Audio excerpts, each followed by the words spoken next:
buenos días. En esta sesión revisaremos la guía equivalente a la semana número 5 y que corresponde a la habilidad intermedia de sintetizar local y globalmente. Bien, vamos entonces a la primera página de la guía y justamente ahí encontramos una descripción de lo que es esta habilidad. Básicamente, sintetizar local y globalmente es resumir, encontrar la idea central o el tema de un fragmento, de un párrafo, a eso le llamaríamos síntesis local, y a veces me van a pedir el resumen, la idea central o el tema de todo un texto, y eso es lo que nosotros consideramos como síntesis global.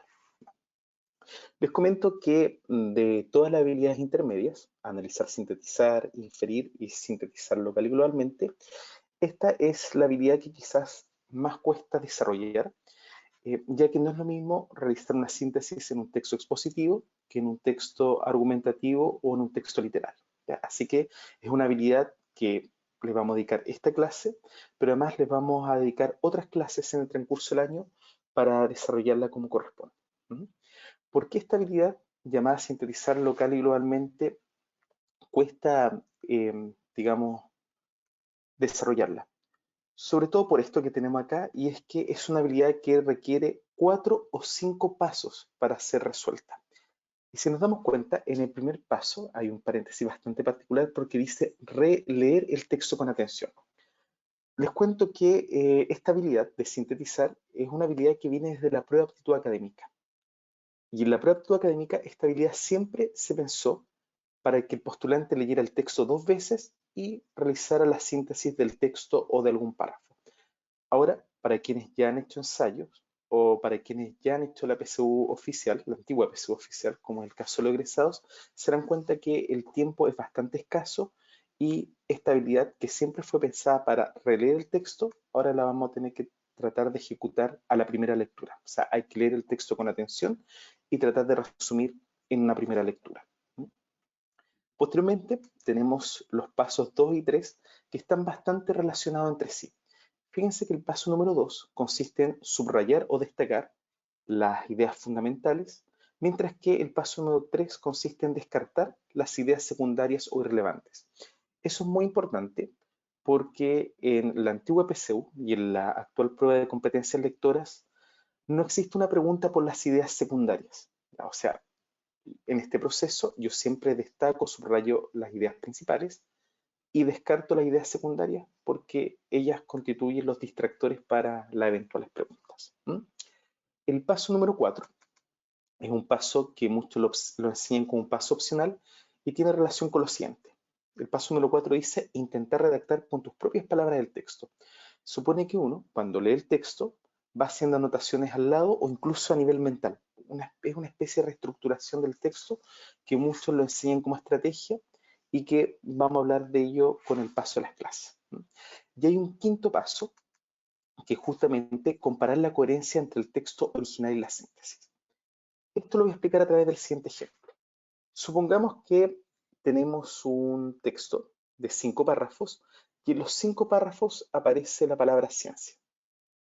Una vez que determino eso, yo estimo que en mi hipotética síntesis, en mi hipotética idea principal, en mi hipotética alternativa correcta, la palabra ciencias debería aparecer, casi como por volumen de información. Entonces, de eso se trata la comparación entre la coherencia entre el texto original y la síntesis. Si yo determino que la palabra ciencia aparece constantemente en el texto, yo esperaré que esa palabra esté presente en la hipotética alternativa correcta. Bien, como esta habilidad se desarrolla de forma paulatina, nosotros vamos a proponer un par de preguntas iniciales para que ustedes se orienten en estas primeras lecturas. Así que en esta guía vamos a desarrollar lo siguiente. A medida que ustedes vayan leyendo los textos, les vamos a pedir que realicen estas dos preguntas. Primero, ustedes deberían ser capaces de preguntarse de qué o de quién se habla el texto. Una vez que se hacen esa pregunta, la posible respuesta nos llevaría al tema o a la idea principal. Recuerden, entonces, siempre que vayan leyendo el texto, de qué o de quién se habla en el texto. Y ahí tenemos bastantes posibilidades de encontrar el tema o la idea principal. Y al mismo tiempo, los vamos a motivar a realizar esta segunda pregunta. ¿Qué se dice de aquello que se habla? qué se dice del tema o qué se dice de la idea principal.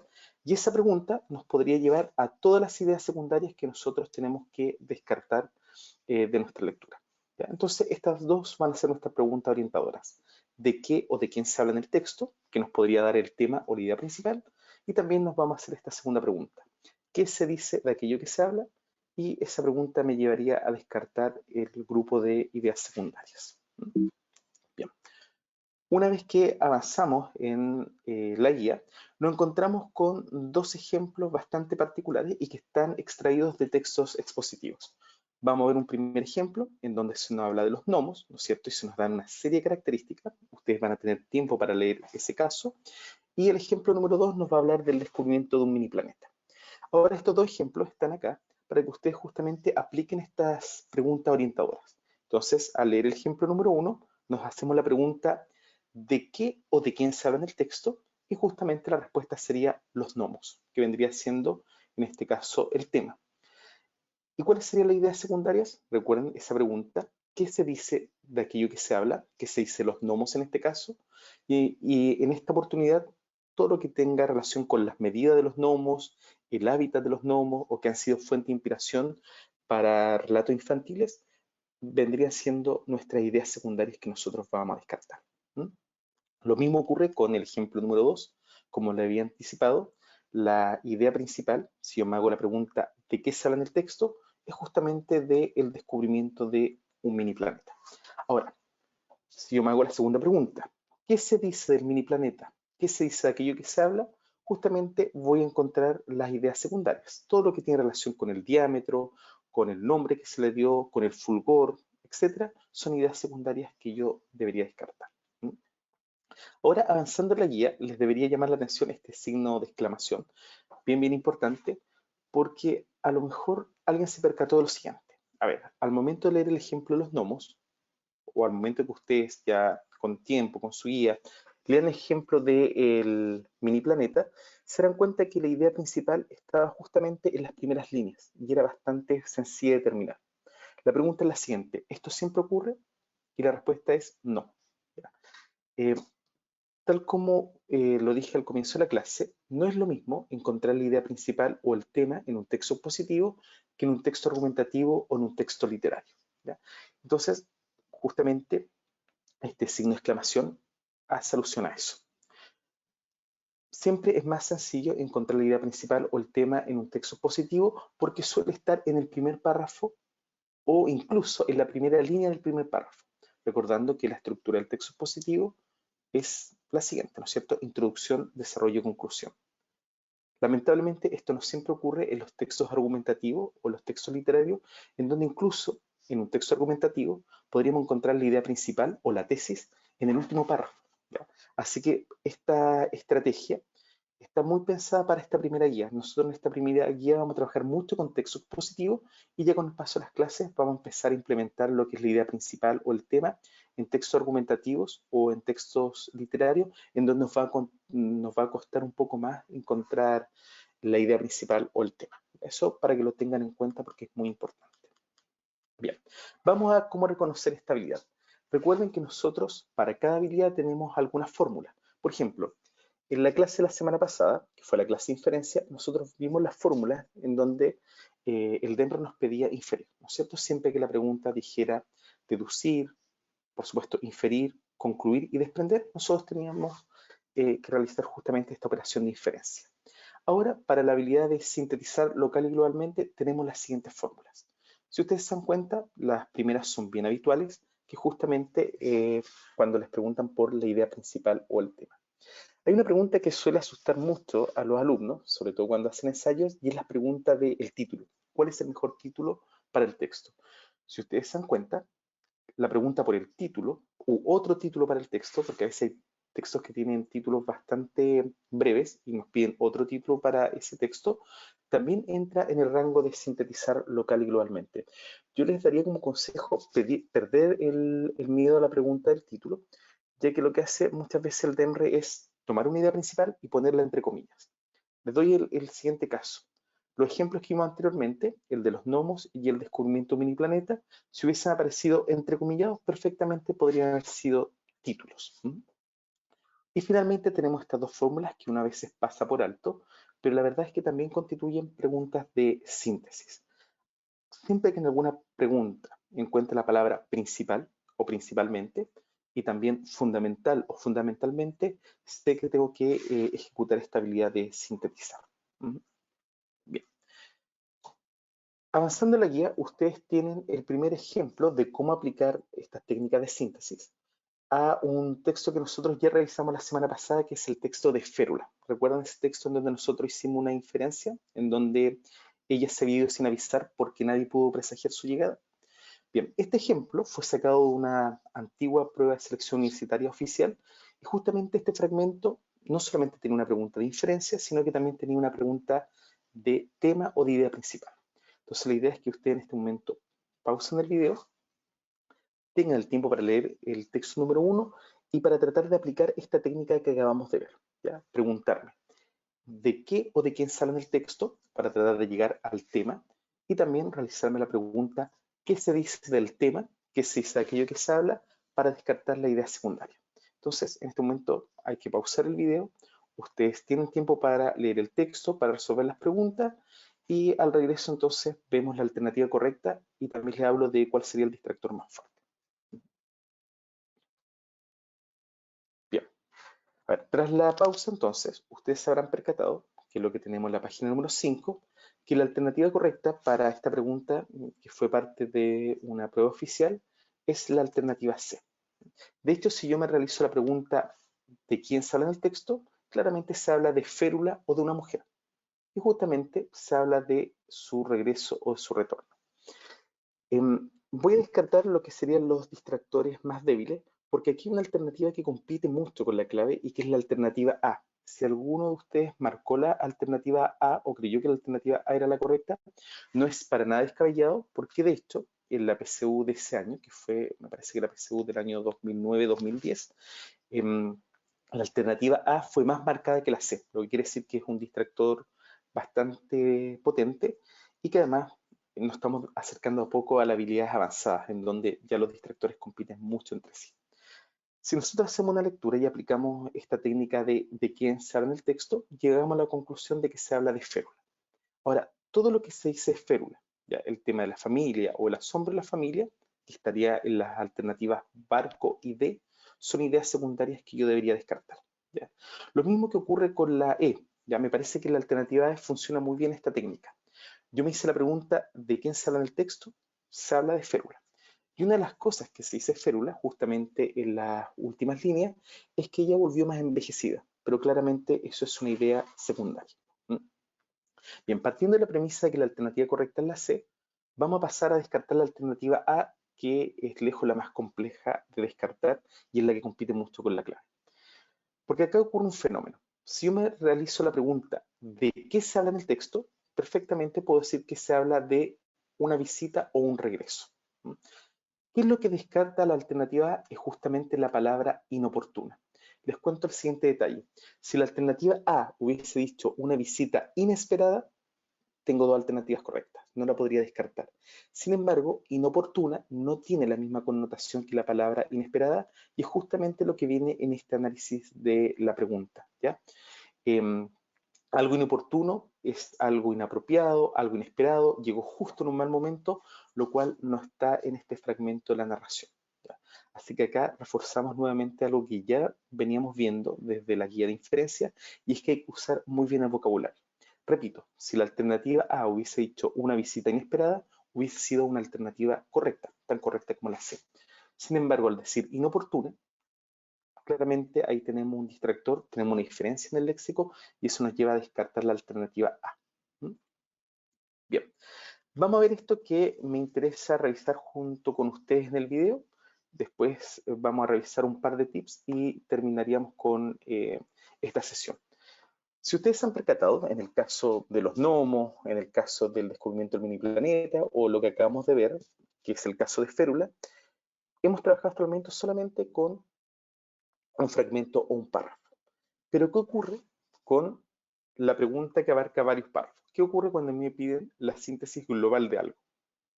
Ahí va a cambiar un poco la estrategia porque vamos a usar un principio que nosotros vamos a pasar a ver en el siguiente ejemplo. Fíjense bien. ¿Qué ocurre cuando a mí entonces me piden una síntesis global o una síntesis de varios párrafos? La idea es que yo en la alternativa correcta tengo que pensar siempre en justamente la opción que abarca todos los párrafos. Es así de radical, ¿ya? O sea, la alternativa correcta es la que abarca todos los párrafos y no deja ni un párrafo fuera. ¿Cómo se hace esto? Fíjense en este ejemplo que tenemos acá y que parte justamente hablando de los deportes de contacto, ¿ya? Y justamente lo que hace, según lo que ustedes van a tener en la página 6, que viene el desglose de esta actividad, es que justamente se definen los deportes de contacto. Entonces, si a mí me preguntaran por la idea principal del párrafo 1, claramente sería la definición de los deportes de contacto o deporte de contacto. Pero fíjense lo que va a ocurrir en el párrafo 2. En el párrafo 2 se dice que el boxeo es un deporte de contacto en el que dos contrincantes utilizan únicamente sus puños con guantes. Y acá viene la diferencia radical entre la síntesis local y la síntesis global. Si me preguntaran por la idea principal del párrafo 2, claramente sería el boxeo. Pero ¿qué pasa si me preguntan por la síntesis de los dos primeros párrafos? Claramente ahí la respuesta correcta sería los deportes de contacto. ¿Por qué razón?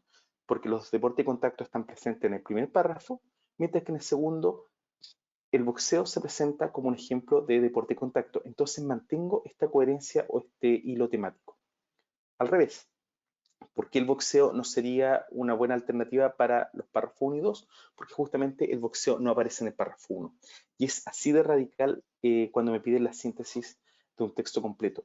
Por eso esta habilidad cuesta mucho cuando me piden la síntesis global, porque hay que considerar todos los párrafos o no sirve. Si ustedes siguen leyendo el ejemplo, el párrafo 3 nuevamente habla del boxeo, de las normas, pero fíjense lo que ocurre en el párrafo 4. El 4 presenta al judo como otro deporte de contacto. Entonces acá nosotros tenemos todo el desglose. Si a mí me pidieran la idea principal o la síntesis de todo el texto, la alternativa correcta seguiría siendo deportes de contacto. ¿Por qué razón? Porque si bien en el texto se habló del boxeo y del judo, también serían parte de los deportes de contacto. ¿Qué serían distractores? Y quizás para el tema serían buenos distractores. A lo mejor un buen distractor sería el boxeo porque aparece en dos párrafos. Pero les recuerdo que el boxeo no fue mencionado ni en el párrafo 1 ni en el párrafo 4. Entonces, de eso se trata la síntesis global. Hay que tratar de abarcar todos los párrafos. Ustedes después, más adelante en la guía, tienen otro tip que es mucho más clarificador, está aplicado a un ejercicio que entró en la PSU y que me parece que si vamos bien con el tiempo también lo podríamos revisar, ¿ya? Bien, en este momento entonces en la guía tenemos una ejercitación contrarreloj. Lo ideal era hacer esa ejercitación en una clase, pero dadas las circunstancias, nosotros pusimos las alternativas correctas en el solucionario, así que justamente ustedes pueden volver a estos fragmentos, tratar de ejercitar estas preguntas de qué se habla en el texto o de quién se habla, y ustedes pueden corroborar sus alternativas correctas revisando el solucionario. Solamente les debo hacer una advertencia, si ustedes quieren saber un poco cuál es el ejercicio más difícil, me parece que el ejercicio más difícil de esta ejercitación contrarreloj es el número 4. Les debería generar ciertas complicaciones porque además el 4 es un fragmento de un texto argumentativo. Y como yo les decía anteriormente, la síntesis nos cuesta más en argumentativo que en expositivo. Pero como recién estamos partiendo con esta habilidad, nosotros por lo general nos vamos a centrar en esta guía en el texto expositivo. Ya el texto 4 les debería dar problema. Acuérdense que nosotros también tenemos estas sesiones en GoToMeeting. También pueden hacer preguntas vía WhatsApp si es que no les queda claro por qué, el porqué de la alternativa correcta en la pregunta número 4, que es la que les debería dar problemas. ¿Ya? Vamos terminando, vamos a hablar de dos tips generales y pararíamos la grabación. Vamos entonces a la página 9, una vez que ya hicieron la ejercitación contrarreloj y corroboraron sus resultados que aparecen en el solucionario. Y en la página número 9 tenemos un título que dice extracción de título, ¿ya? Que es justamente lo que el llamado que le hacía a no asustarse con esta pregunta, porque la pregunta por el título es básicamente la misma pregunta que por la idea principal o por el tema. ¿Ya? Entonces, cuando me pidan la extracción de título, tenemos estas tres viñetas y justamente nos van a servir un poco como una guía. Fíjense. Primera viñeta lo que dice es que la idea principal de un texto nos conduce al título, o en otras palabras, el título se encuentra directamente relacionado con la idea principal. ¿Qué quiere decir eso? Que a nosotros también nos va a servir esta técnica de las preguntas. ¿De qué se habla en el texto o de quién se habla? Tenemos altas probabilidades de darle a la idea principal, al tema o en este caso al título. Viñeta número 2. Si es que a nosotros nos piden un título para todos los párrafos del texto, recuerden que ese título tiene que abarcar efectivamente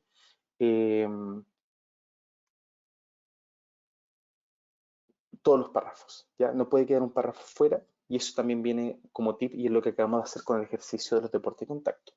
Y quizás una de las cosas nuevas que añadimos acá es justamente este concepto, especificidad temática. ¿Qué quiere decir esto? Que cuando a mí me piden el título de algo, o la idea principal, o el tema, tengo que tratar de estar calibrado. ¿Qué quiere decir eso? Que yo al momento de encontrar un título no puedo ser ni muy global ni muy específico. Eso se llama especificidad temática. O sea, voy a tratar de darle justo al título sin ser muy global, pero tampoco sin recurrir tanto a las ideas secundarias. ¿Cómo nosotros podemos ver ese caso? Justamente tenemos un ejemplo que apareció también en una prueba oficial y que va a hablar mucho al respecto de cómo aplicar esto, sobre todo de la especificidad temática. Tenemos este ejemplo en donde acá les voy a pedir nuevamente que pausen el video, van a tener tiempo para revisarlo y justamente al regreso vamos a hablar de la alternativa correcta. Bien, entendiendo entonces que tuvieron tiempo para revisar el ejemplo, nos daremos cuenta de una rápida lectura de que este fragmento habla sobre la Edad Media, ¿ya?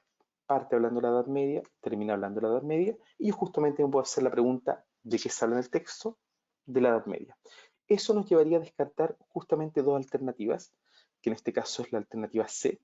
Fíjense que dice religiosidad y temor, que si bien son ideas que aparecen acá, rompen el principio de la especificidad temática. ¿Por qué? Porque o son muy particulares o son muy generales. Porque alguien me podría decir que este texto trata sobre la religiosidad y el temor, pero ¿dónde? ¿En el Renacimiento, en el Barroco, en el Romanticismo o la Edad Media? Entonces, justamente es un título que es o muy global o muy específico, pero no me sirve. Lo mismo ocurre con la alternativa E. La alternativa E, al no tener la palabra Edad Media o medieval, queda demasiado específico o muy amplio. ¿Ya? De hecho, si a mí alguien me dice que el título de este texto es La guerra, factor destructor del hombre, yo, por ejemplo, podría pensar en la Primera y la Segunda Guerra Mundial. O sea, quedó demasiado en el aire, rompió esta especificidad que buscamos. ¿Ya? Entonces, básicamente, vamos a trabajar con tres alternativas, que es la A, barco, que es la alternativa correcta, y D, que podría ser acá el distractor. La A, el pueblo medieval y su descontento, si ustedes leyeron con atención el fragmento, son ideas muy, muy secundarias porque no solamente se habla del descontento, sino que además se habla, por ejemplo, del miedo, de las amenazas constantes que existían en la Edad Media, y además en las últimas líneas se deja claro que no solamente afectaba al pueblo, ya la crisis, sino que también a la nobleza y las magistraturas. ¿Ya? Entonces, es una idea que justamente no tiene esta especificidad temática de la que hablamos. La alternativa D, que podría ser el gran distractor, la Edad Media, fanatismo y crueldad. Si ustedes se dan cuenta, es un buen distractor porque tiene el tema de la Edad Media, pero no logra abarcar todo el fragmento porque hace alusión al fanatismo y a la crueldad. Sin embargo, la mala administración, la rapacidad o el latrocinio, que son robos a gran escala, la pestilencia, puede ser por un tema higiénico o por la peste negra, no entran en el plano del fanatismo y la crueldad.